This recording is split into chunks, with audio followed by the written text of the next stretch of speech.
It's my honor to introduce and welcome Governor Bill Lee. As Governor, Bill Lee is focused on several priorities, including good jobs, great schools, and safe neighborhoods.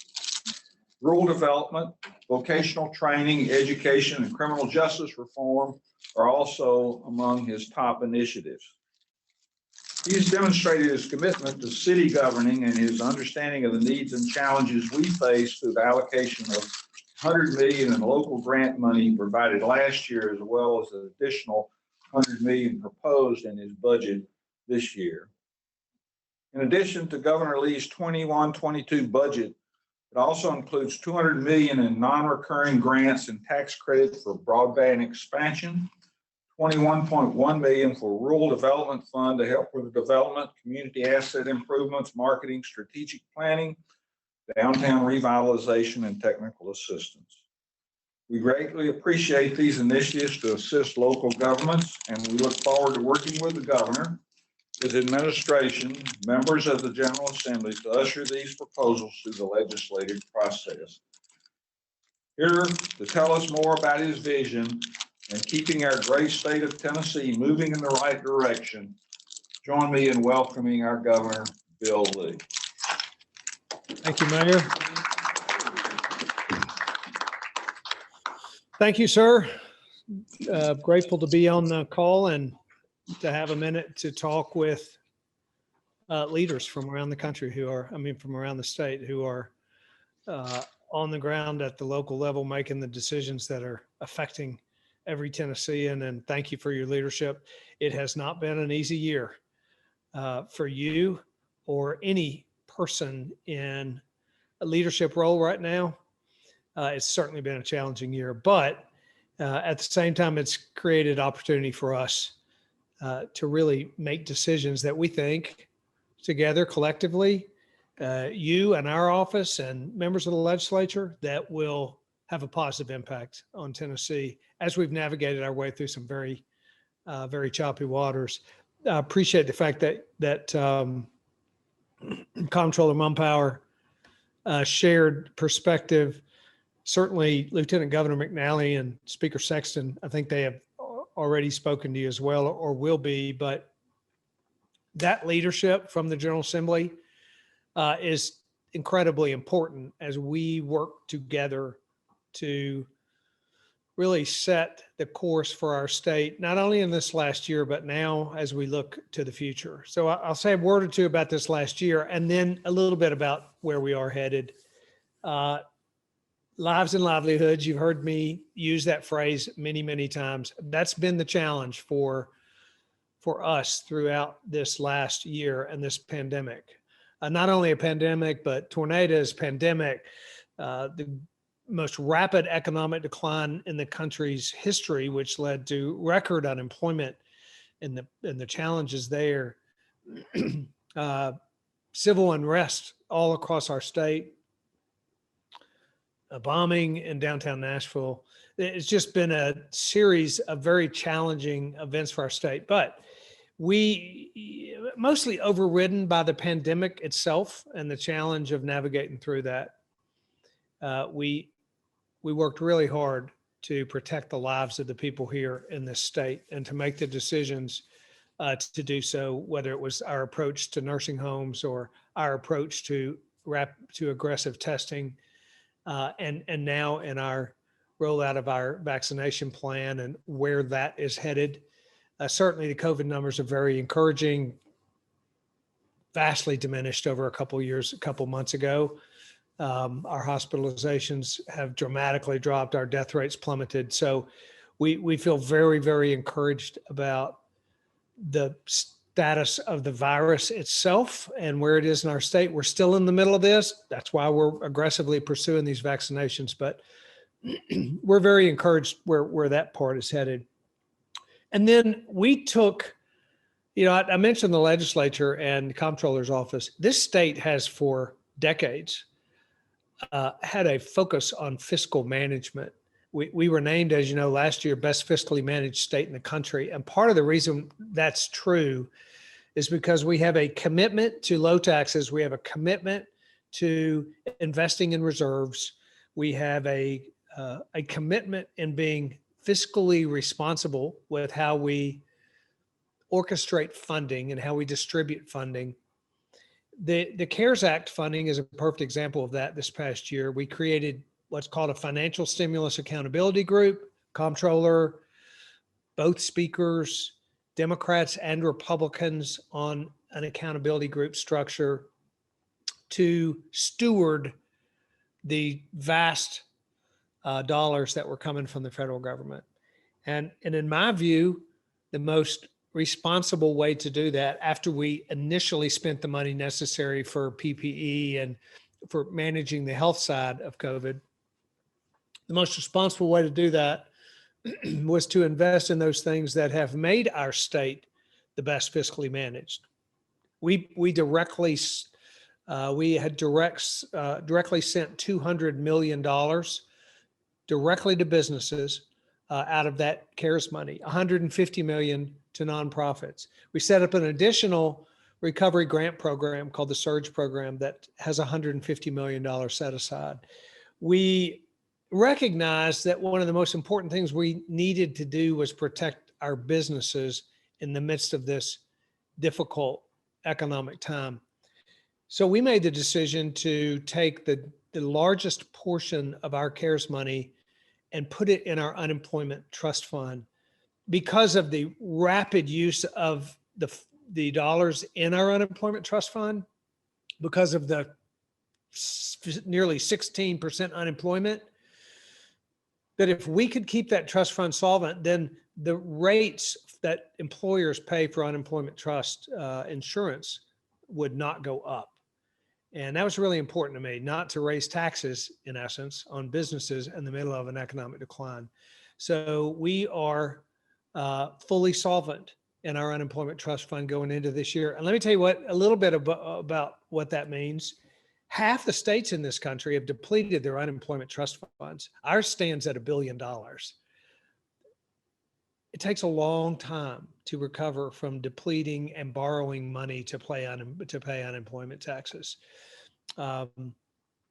We did not want to put ourselves in that situation. And to me, it's just an example of our commitment to being solvent. What that means for us is now we are one of 7 states in America that has had a positive economic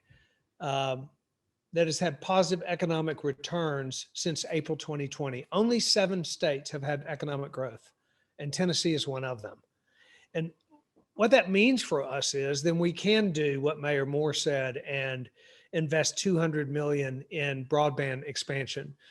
We can invest significant funding as outlined in a number of significant pieces of funding, as outlined in the special session I called on education.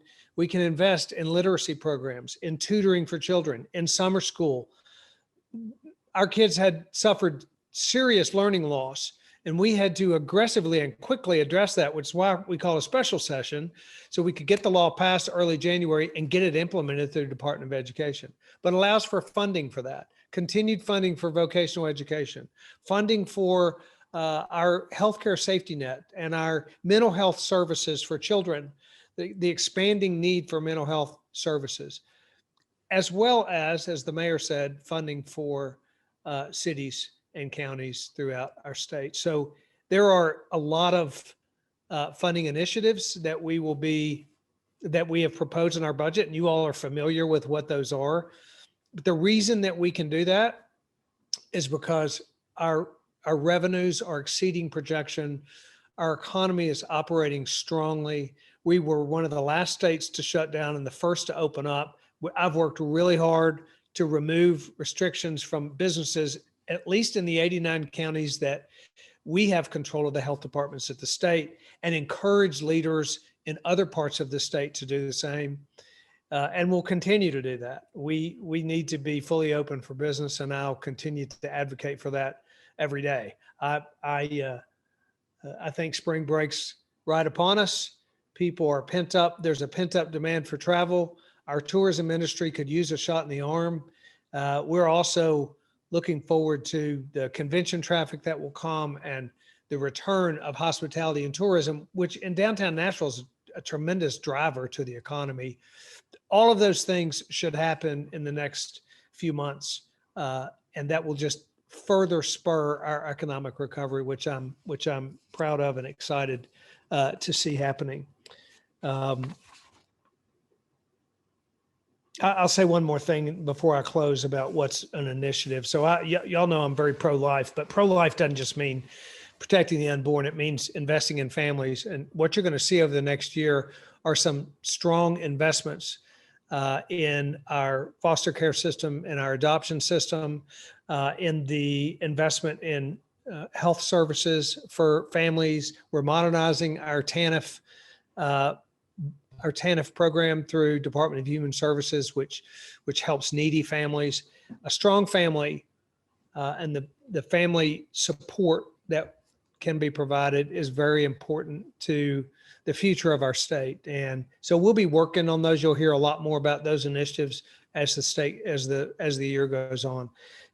Those are a few of the examples, things I'm focused on. Lastly, I'll just say I'm excited about the future. We are not only one of 7 states that's really prospered through this pandemic, but we are very fortunate to be Tennesseans for a lot of reasons. This commitment over the years to fiscal stability allows us to do things that many states can't do right now.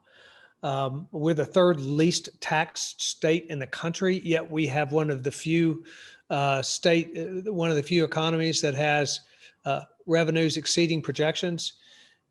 Conservative fiscal principles work, and they are playing out in our state right now like never before. And we should celebrate that. We are all, those of us in leadership roles, and we are all very fortunate for that. And we will continue down that path, investing in reserves, investing in initiatives that impact our citizenry, and making sure that Tennessee has a strong strong fiscal stability way into the future. So I appreciate you giving me a moment just to share a little bit about where we are. I'd be happy to take a question or two. Thank you, Governor. And you're talking to a group of proud Tennesseans, and we're proud of your leadership in the state. The first question, if you have just a moment, would be, do you plan to extend the current executive order allowing local governments to meet remotely beyond April 28th? And if not, why not? And would you be willing to extend for only those with either compromised immune systems or those with underlying conditions until acceptable vaccination levels have been achieved? So the quick answer to that is we don't know what will be extended and for how long. The state of emergency and the subsequent issues around it are changing rapidly. So I can't predict how the virus will respond, what the vaccination rate nationally will be, and when we will lift some of the decisions that we made as a result of a state of emergency. I can say this: that state of emergency will go away, and the deregulation or regulation associated with that, it will be gone. Whether it will happen in April or May or June, I don't know, but it'll be gone. So what I would say to those that are interested in that subject is many of the things we did were as a result of the pandemic and a need for under extenuating circumstances to make decisions, but the legislature ultimately has the decision-making process of making law. And I would, if many of you would advocate for a continuation of that, then you ought to do it through the legislature, because they ultimately will decide which portion of the deregulatory decisions we made should in fact be permanent. Because they only will last as long as our executive orders, as long as our state of emergency, unless they determine to make it permanent. So I'd pursue that route. Question, and that is about property tax. Many of our cities, that's their largest single source of revenue. And we've heard that there may be an idea of a state-imposed limit or cap on local property tax rates is being discussed in some circles. Do you believe the state should impose statewide limits or seek to cap the property tax? Well, we haven't put much effort or thought into that. So it's not something we're working on or is a priority right now. Low taxes are always good. Um, but that's something that we're not working on. And when do you think that we'll be able to safely declare that the Tennessee economy has been fully recovered from the effects of the pandemic? That's a good question. There would be some that would argue that it's fully recovered because we have revenues in excess of the same period last year. It all determines, of course, on how you measure an economy fully recovered. I would say to the businesses that are downtown Nashville that have restrictions on them, it's not fully recovered. To the business people who are struggling because of limit restrictions on gathering sizes or groups of people, to those businesses, this has not recovered.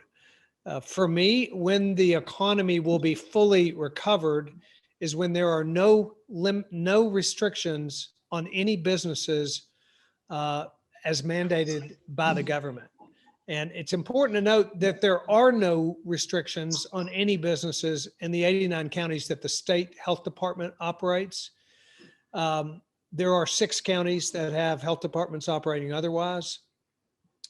But there are no business restrictions on those 89. When there are none in the other 6, then our economy will be fully recovered, in my view, from the pandemic. Governor Lee, thank you for what you do to make Tennessee a great place to live, work, and raise our families, and the leadership you're demonstrating. We appreciate your support, and we offer the resources for the Tennessee Municipal League, our staff, the members of the Tennessee Municipal League, to work with you and your efforts to keep Tennessee this great state that we live in. And thank you for your time today, and have a great day. Thank you, sir. And thank you for having me on.